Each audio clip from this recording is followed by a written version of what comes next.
lebih 700 bahasa suku dan mereka boleh bersatu di bawah bahasa Indonesia.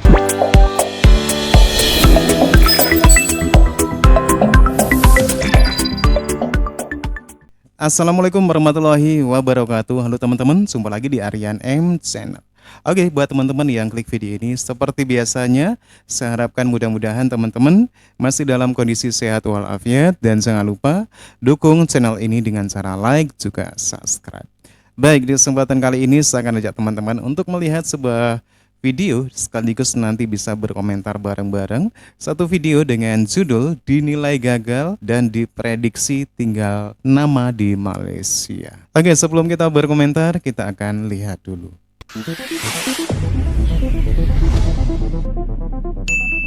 Assalamualaikum warahmatullahi wabarakatuh. Salam sejahtera dan salam Pancasila. Semoga berkat Tuhan selalu menyertai kita semua. Ya, jati diri atau lazim disebut identitas merupakan ciri khas yang menandai seseorang, sekelompok orang atau suatu kaum ataupun suatu bangsa dan negara. Jika ciri khas itu menjadi milik bersama suatu bangsa dan negara, hal itu tentu menjadi penanda jati diri dari bangsa dan negara tersebut. Seperti halnya bangsa lain, bangsa Indonesia juga memiliki jati diri yang membedakannya dengan bangsa-bangsa lain di dunia. Jati diri itu sekaligus juga menunjukkan keberadaan bangsa Indonesia di antara bangsa lain. Dan salah satu simbol jati diri bangsa Indonesia adalah bahasa Indonesia, yang sejalan dengan semboyan yang selama ini dikenal, yaitu bahasa menunjukkan bangsa. Hal ini yang membedakan eksistensi bahasa kenegaraan antara dua negara bertetangga Indonesia dan Malaysia terlihat jauh berbeda. Meskipun berasal dari sumber yang sama, namun dalam perkembangannya bahasa Indonesia jauh meninggalkan bahasa asalnya, yang kemudian mampu menjadi bahasa yang menyatu padukan rakyat Indonesia yang berbeda suku, ras, agama, dan golongan, sehingga kerap menjadi bahan pembanding oleh pemerhati-pemerhati bahasa di negara tetangga.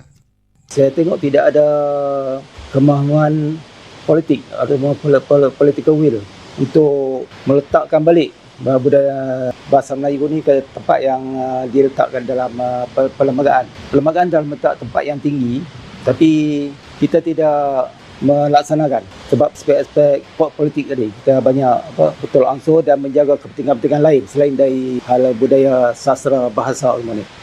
Kita tidak boleh menyalahkan birokrat, institusi dan orang awam. Orang awam hanya mengikut apa yang jadi kebiasaan di sekitar mereka. Dan saya fikir bahasa Melayu mesti dikembalikan seperti sebelum mereka. Macam mana ketika itu buku-buku sastra Melayu begitu banyak. Hampir setiap negeri ada syarikat penerbitan. Berbanding dengan sekarang buku Melayu dan bahasa Melayu berada di tempat yang rendah. Ini disebabkan oleh tolak unsur politik lah. Tolak politik yang kita tidak melihat kesan jangka panjang. Dan kalau ditanya saya masa depan bahasa Melayu, saya melihat sangat kelam lah. Sebab sekarang dengan dasar langit terbuka dengan komunikasi yang tidak bersepadan, kita telah menjadi masa pada globalisasi. Kita telah menjadi sebahagian dari kampung global yang tak ada bahasa Melayu. Setengah pihak menyatakan peranan yang dimainkan oleh pejuang bahasa, pejuang budaya semua ni. Saya fikir mereka dah buat apa yang termampu, tapi tidak dapat melangkau batas politik. Saya tengok kepimpinan politik tidak ada kemahuan yang lebih lah untuk meletakkan benda tu di tempat yang sewajarnya dalam perlembagaan. Saya melihat contoh di Indonesia ada lebih 700 bahasa suku dan mereka boleh bersatu di bawah bahasa Indonesia. Dan bahasa Indonesia jadi bahasa ekonomi, bahasa bisnes. Dan di sana tidak menggunakan bahasa Inggeris sebagai bahasa bisnes. Menentukan nilai bisnes atau tidak bisnes atau ekonomi tidak ekonomi adalah masyarakat. Dan masyarakat itu dibentuk oleh sosial politik. Bahasa Cina misalnya ada nilai ekonomi, ada nilai komersial selain dari bahasa Inggeris. Sebab mereka telah memberi nilai itu, orang Cina. Tapi orang Melayu tidak memberi nilai itu pada bahasa Melayu. Kalau nak diikutkan, orang Melayu majoriti. Dan kita boleh menentukan bahasa mana yang seharusnya jadi ekonomi dan komersial. Tapi kita tidak meletakkan. Dan Indonesia sudah berjaya membuktikan bahasa Indonesia, maksudnya bahasa Melayu juga, sebagai bahasa ekonomi, bahasa ilmu. dan kita tidak melihat satu contoh yang paling dekat. Itu kalau nak pergi jauh kita boleh lihat Hong Kong, Korea lagi. Tapi ini yang paling dekat pun kita tak melihat. Dan kita cuba menyalahkan bahasa Melayu. Kenapa dia tidak komersial? Lagi-lagi teman-teman ya, Profesor Malaysia menyoroti kondisi bahasa Melayu sebagai bahasa resmi di sana. Dengan segala kelemahannya, dengan segala ketidakberhasilannya, bahasa Melayu sebagai bahasa resmi, sebagai bahasa nasional yang bisa digunakan di semua aspek di Malaysia. Oke, ini sangat miris sekali ketika sudah 60 tahun Malaysia merdeka, membina bahasa nasionalnya saja belum bisa berhasil. Hal ini karena masyarakatnya sendiri yang tidak mencintai bahasanya. Di negara ini kita mendukung bahasa kebangsaan. Dan kebangsaan itu bukan bahasa untuk orang Melayu. Bahasa Melayu itu bahasa untuk semua kaum, untuk rakyat Malaysia. Dan generasi baru sepatutnya kena sedarlah kita duduk di negara yang mendukung bahasa Melayu. Dan masa depan bahasa Melayu terletak pada mereka yang akan meneruskan.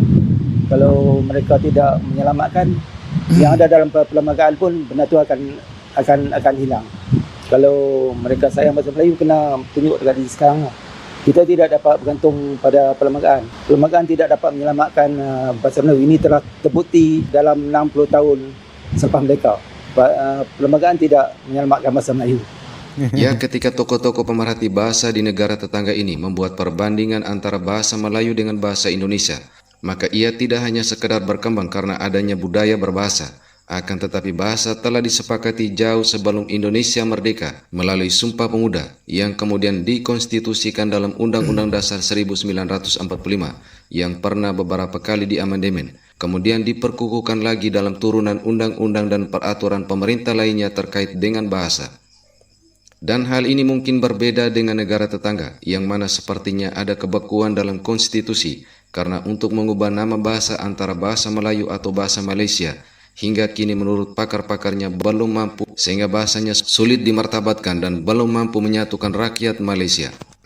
Apabila kita sebut tentang bahasa kebangsaan kita, namanya ialah bahasa Melayu. Itu pada perkara 152 Perlembagaan Persekutuan. Bahasa Melayu adalah bahasa negara kita, berperanan sebagai bahasa kebangsaan dan juga bahasa rasmi. Istilah bahasa Malaysia ini datang kemudian sebagai satu cara untuk mempertingkatkan perpaduan. Dan kita pinjam dari Indonesia.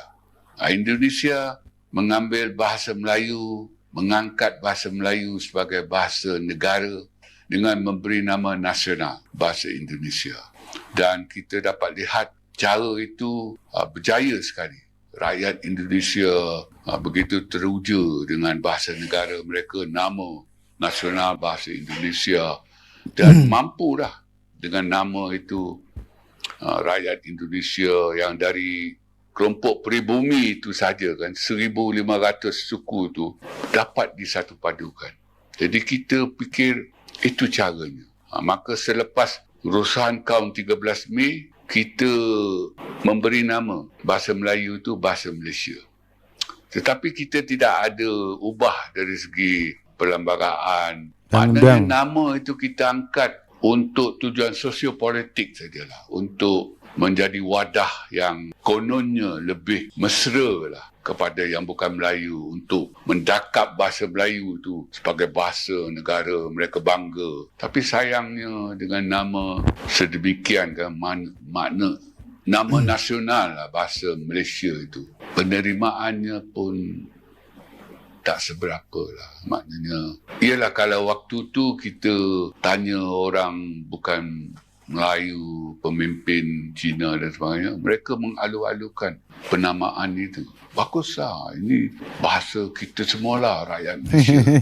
Dan sepatutnya nama bahasa Malaysia itu boleh mempertingkatkan kebanggaan terhadap bahasa Melayu itulah. Tetapi sayangnya Ya tinggal nama sajalah. Oke, setiap bahasa pada dasarnya merupakan simbol jati diri dari penuturnya. Begitu pula halnya dengan bahasa Indonesia yang juga merupakan simbol jati diri bangsa Indonesia. Oleh karena itu, bahasa Indonesia harus senantiasa tetap dijaga, dilestarikan dan secara terus-menerus harus tetap dibina, yang kemudian terus dikembangkan agar tetap dapat memenuhi fungsinya sebagai sarana komunikasi modern yang mampu membedakan bangsa Indonesia dari bangsa-bangsa lain di dunia.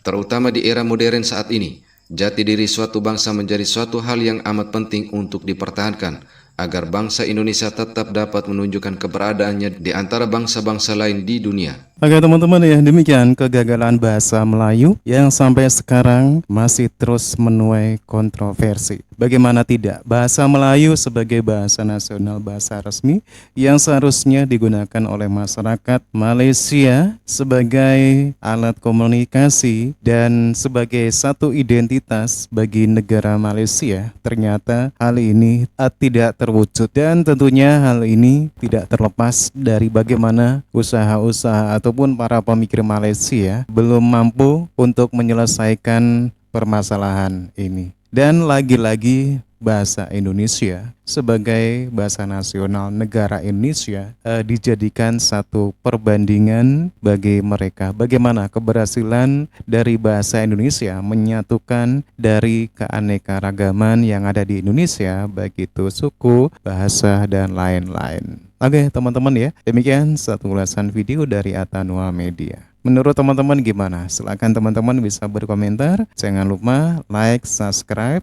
Terima kasih dan wassalamualaikum warahmatullahi wabarakatuh.